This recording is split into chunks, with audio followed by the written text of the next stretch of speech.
Hello, today we'll talk about physics.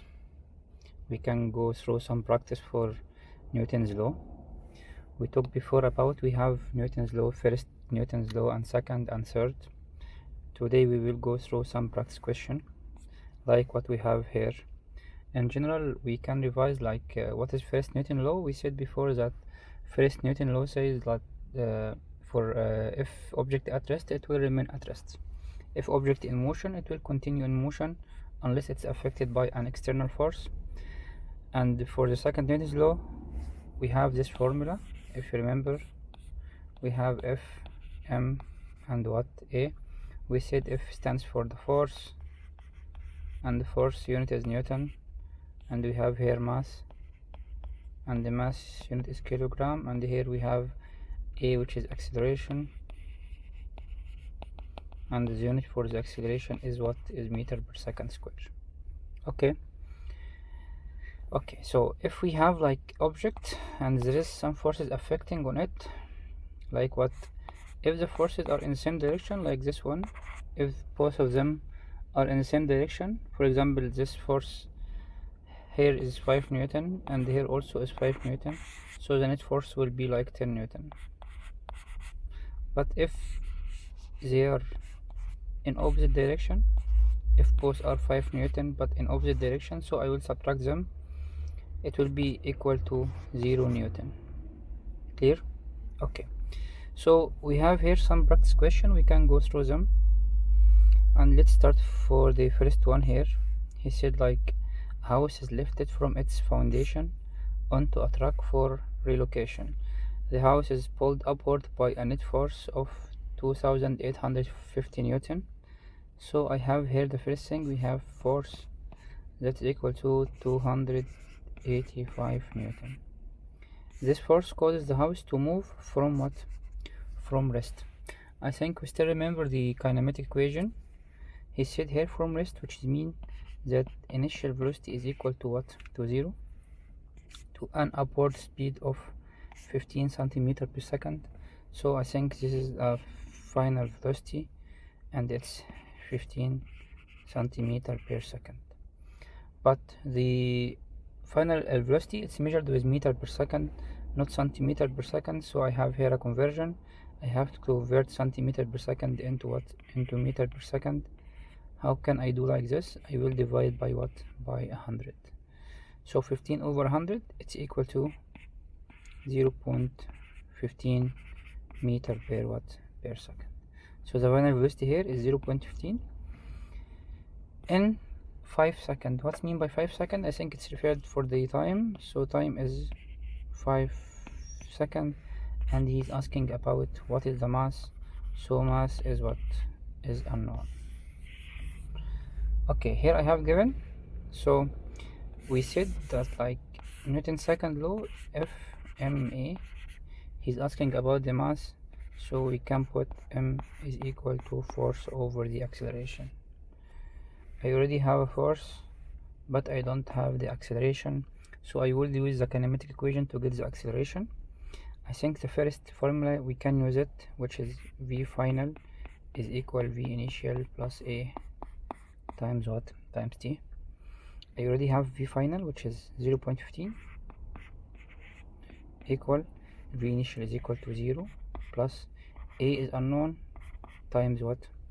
Times time, which is what? Which is 5.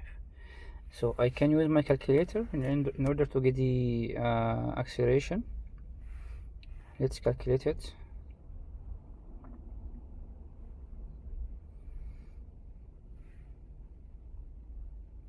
So here the acceleration A is equal to 0.03, and don't forget to put the unit, which is meter per second square. So now I have the acceleration.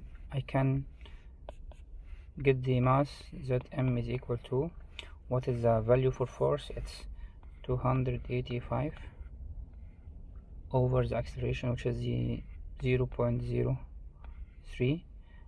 I can divide them, and the final answer will be 95000, and the unit for the mass is what? Is kilogram. I think it's easy. We can go through different question here. He said like, suppose an empty grocery cart rolls downhill in a parking lot. The cart undergoes a constant increase in the speed of 1 meter per second over 5-second interval.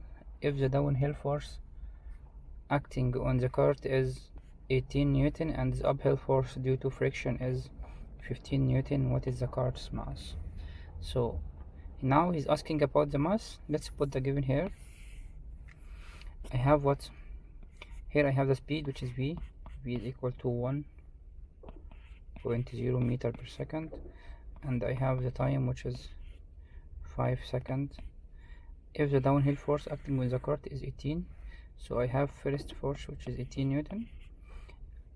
Here is he mentioned that it's downhill, right?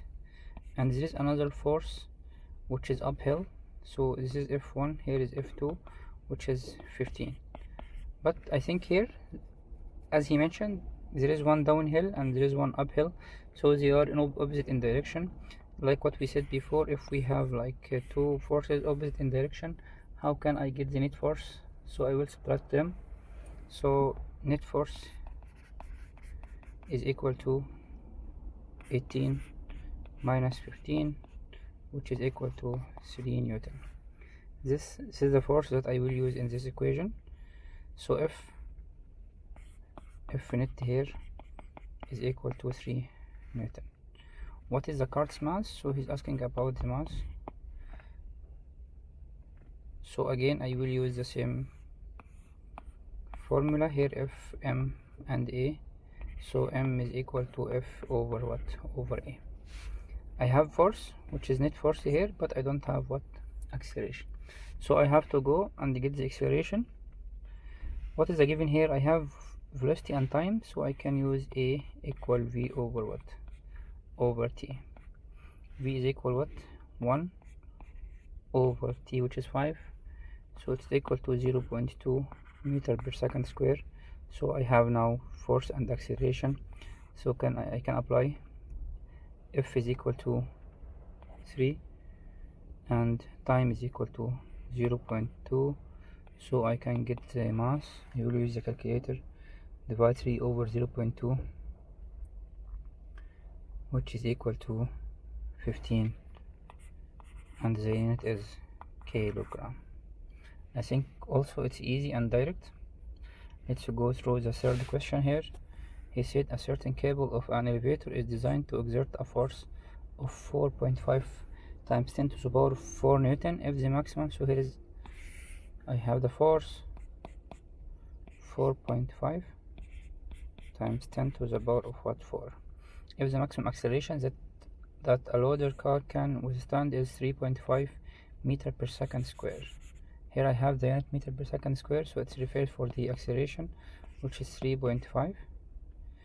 And he give us here like a general information that the current fastest elevator in the world undergo an acceleration of less than 3.2 meter per second square. I think I cannot put this one in given because it's just like a general information. What is the combined mass of the car? He's asking about the mass, so mass is unknown. So I think this one is direct, no need to get anything. So here F, M, A. He's asking about the mass. Mass is equal to force over the acceleration. So M is equal to force is 4.5 times 10 to the power of 4 over the acceleration, which is 3.5. So I can divide it. So the mass is equal to